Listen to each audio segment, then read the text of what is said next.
তো বন্ধুরা, আমি চলে এসেছি মুন বাংলার পক্ষ থেকে।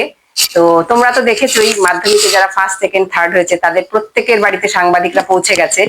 তো আমিও চলে এসেছি সেরকম একজনের কাছে যে সবার শেষ হয়েছে, মাধ্যমিকের লাস্ট। তো চলো তোমাদের সাথে তাকে পরিচয় করিয়ে দেব, তো দেখতে থাকো। হ্যাঁ, নমস্কার নমস্কার, আমি সেই ব্যক্তি। তো তোমার এই সাফল্যের পিছনে কার হাত আছে সব থেকে বড়? অবশ্যই মোবাইল ফোন।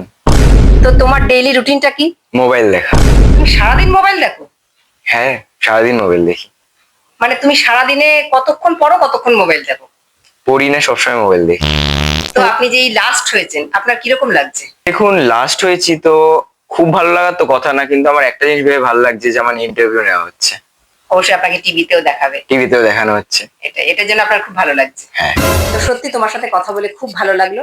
আমাদের চ্যানেলের তরফ থেকে তোমার জন্য ছোট্ট উপহার। ও, ধন্যবাদ শোনপা। ধন্যবাদ ধন্যবাদ। তুমি কি কিছু বলতে চাও? তো আমি একটা জিনিসই বলতে চাই যে কখন আপনারা এখান থেকে বেরোবেন, আমার মোবাইল দেখার সময় হচ্ছে। ধন্যবাদ, আসতে পারেন আপনারা। নমস্কার।